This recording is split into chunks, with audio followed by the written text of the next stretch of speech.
Conspiración para rebelión. Estamos ya en este momento con el doctor Andy Carrión, abogado penalista, que le agradezco por acompañarnos.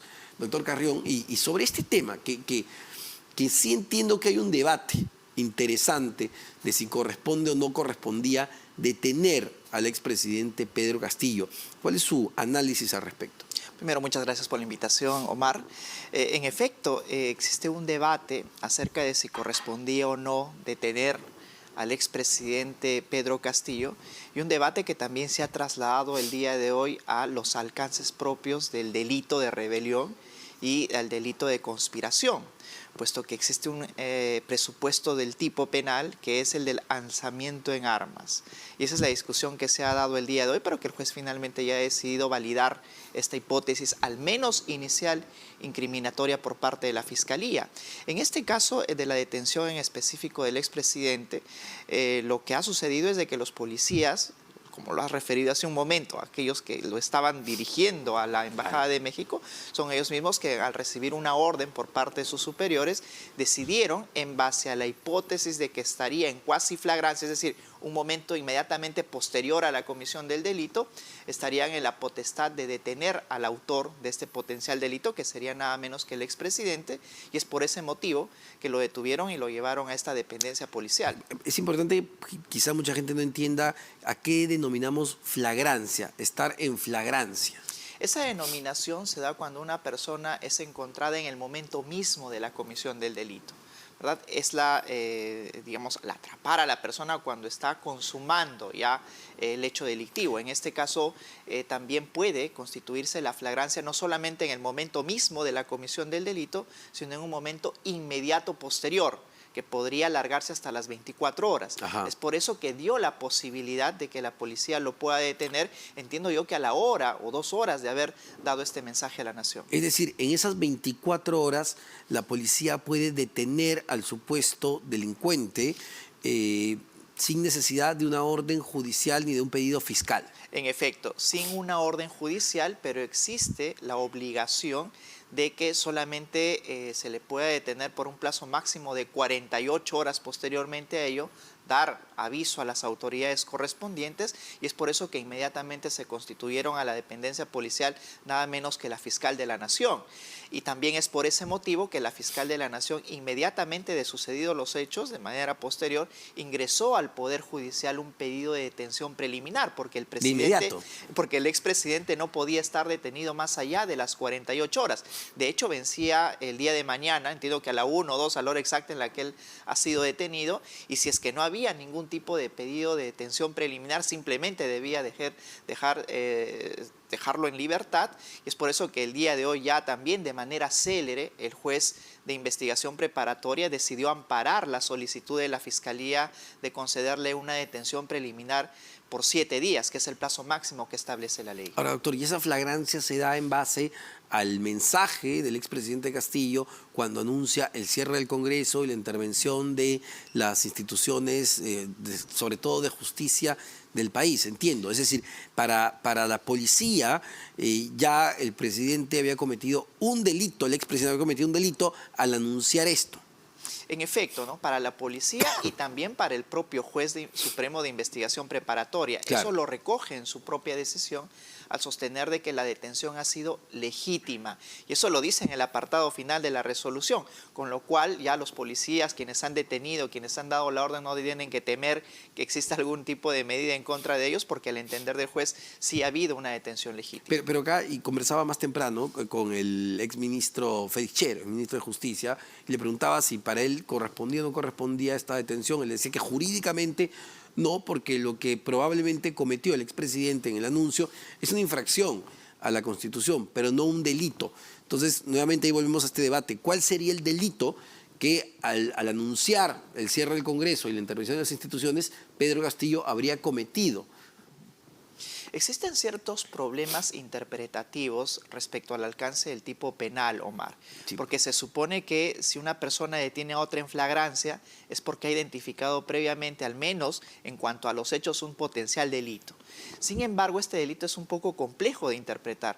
Tenemos el antecedente de Antauro Humala, por ejemplo, el que sí fue condenado por un delito de rebelión, que en efecto se alzó en armas, claro. ¿Verdad?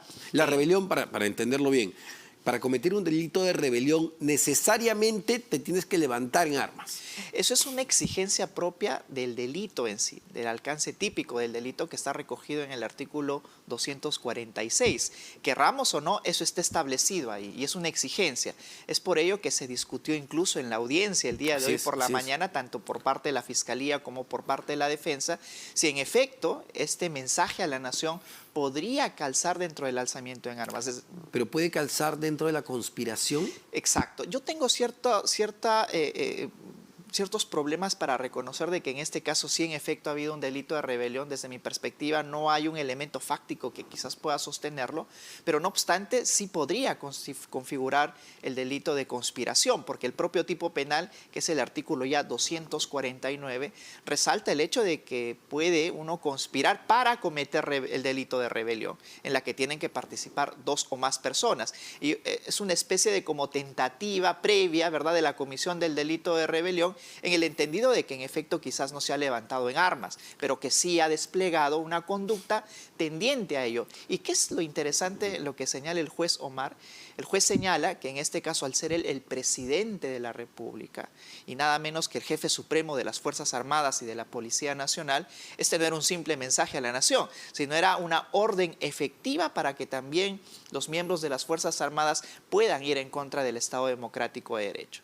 Y eso habilitaría a que en efecto habría cierto levantamiento en armas, aunque me parece todavía no suficientemente justificado, pero esa es la explicación que dio el juez en su resolución. Sin embargo, me imagino que va a ser importantísimo estos chats que se han revelado, donde demuestra que Betsy Chávez, la premier en ese entonces, sí sabía lo que iban a hacer, al punto de que fue o coordinaron el ingreso de un equipo de TV Perú. Es decir, no fue solo el expresidente Castillo, hubo más personas involucradas en este intento de golpe de Estado.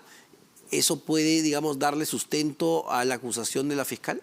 Si dejamos de lado el propio delito de rebelión, porque desde mi perspectiva no configuraría, y nos concentramos en el delito de conspiración, que el juez ya ha validado como una hipótesis certera de investigación, exige este delito la participación de 2 o más personas, Omar. Con lo cual, si el juez y la fiscalía parten de esa hipótesis inicial, la pregunta sería, ¿dónde están los demás? Es cuestión de tiempo simplemente que tenga que identificarse a las personas, como eventualmente podría ser la expresidenta del Consejo de Ministros y algún otro u otros que hayan participado en esta intentona golpista, porque ya la Fiscalía ha calificado el tipo como conspiración. Por ahora tiene identificado a uno de ellos, que es el expresidente de la República, como actor principal. Pero faltan más, el tipo lo exige. Así es que es cuestión de tiempo simplemente que se identifique al resto para validar también la hipótesis incriminatoria. Sin embargo, entiendo que por conspiración la máxima pena es de 10 años. En efecto, por el delito de conspiración la máxima pena es de 10 años. En cambio, el delito de rebelión, que también está dentro del ámbito de la investigación, sanciona con una pena de 10 hasta 20 años de pena privativa de libertad. Ahora, sin embargo, entiendo que en este proceso o en este transcurso del tiempo, tiene solo 7 días, la fiscal de la Nación ya puede activar, dado que Pedro Castillo ya no es presidente, es un ciudadano común, puede activar la siguiente parte de su investigación, donde lo acusa por ser la cabeza de varias organizaciones criminales. Es decir, ¿qué pasa a partir de ahora con esa investigación? Bueno, esta investigación en curso puede avanzar mucho más rápido porque existen suficientes indicios para calificarlo por lo menos como conspiración para la rebelión. Y flagrancia es un término importante que nos da idea del alcance. Pero también debemos de tener en cuenta las otras carpetas, las 7 carpetas, entiendo que tiene abiertas el expresidente Castillo en la Fiscalía de la Nación, y tenían ahí una discusión ya trillada del artículo 117 de la Constitución, en la que decía precisamente de que el presidente de la República no puede ser acusado por alguno de los supuestos que se encuentren en este artículo constitucional. Pero ahora vemos que sí se encuentra más bien dentro del artículo de la Constitución el hecho de que él haya disuelto el Congreso de la República, pero no solo eso, sino que al ya no ser el más presidente de la República, ya tranquilamente se puede activar esta acusación constitucional por parte del Congreso y así activar también los otros casos que podría llegar ya a habilitar incluso pedidos hasta de prisión preventiva dependiendo de la rapidez con la que avancen los casos, porque en efecto él ya no es presidente de la República. Pero yo insisto con esto que tendría que darse en los próximos días, doctor, porque claramente ya ha demostrado su intento de huir del país o de esconderse en una embajada como es la de México. Lo ha confirmado el propio presidente mexicano Andrés Manuel López Obrador. Incluso el embajador Marcel Ebrard ha dicho que si Castillo le pide, le van a dar el asilo. Y el abogado actual de Castillo ya reiteró el asilo. Aquí hay dos elementos, ¿no? El primer elemento de relaciones internacionales, porque a pesar de que le otorguen el asilo, el expresidente de la República no está ahora mismo en manos del Ejecutivo, sino en manos del Poder Judicial y de la Fiscalía. Así es que no podría ejercitar ese asilo. Y por otro lado, el ámbito estrictamente del peligro procesal o del peligro de fuga, porque ya con la propia confirmación por parte del presidente mexicano, ya se ha sostenido de que en efecto tenía el camino preparado para fugar a México, o bueno, primigeniamente a la Embajada de México en Lima, a efectos de sustraerse de la justicia. Y de hecho, ese es el elemento fundamental que sustentó la decisión judicial emitida el día de hoy.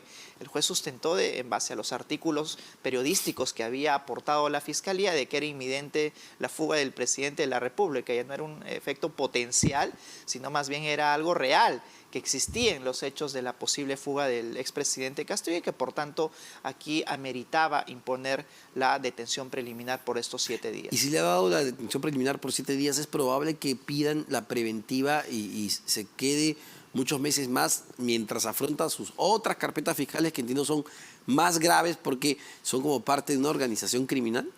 Estoy casi seguro, porque si uno se remite al precedente de actuación fiscal, como la Fiscalía ha venido actuando en otros casos donde estaban implicados altos funcionarios públicos, y en este caso tenemos como protagonista nada menos que al expresidente Castillo, desde mi perspectiva es más bien ello a lo que ahora se van a abocar, preparar un pedido que sea sustentado, muy bien sustentado de cara al juzgado, y que soliciten ya la prisión preventiva, que no podría ser solicitada por 36 meses, porque aquí no está en juego el delito de organización criminal y es la que habilita este plazo máximo, sino podrían pedirlo quizás por un plazo de 18, 9 meses, dependiendo de lo que la Fiscalía considere necesario. Sin embargo, en ese transcurso se le activan todas las otras carpetas y ahí sí puede pedir una preventiva por 36 meses. Ese es el gran problema que tiene que afrontar ahora judicialmente hablando el expresidente Castillo, porque ya todas las demás carpetas van a ser activadas y también, ojo, que tiene abierta una investigación por encubrimiento, lo que de por sí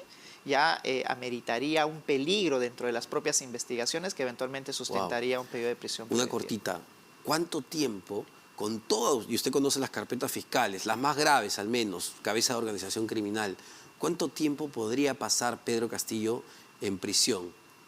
Mira, tiene tantas investigaciones abiertas, Omar, en todas ellas como líder de una organización criminal que sumadas las penas podría llegar hasta el plazo máximo que es de 35 años de sanción.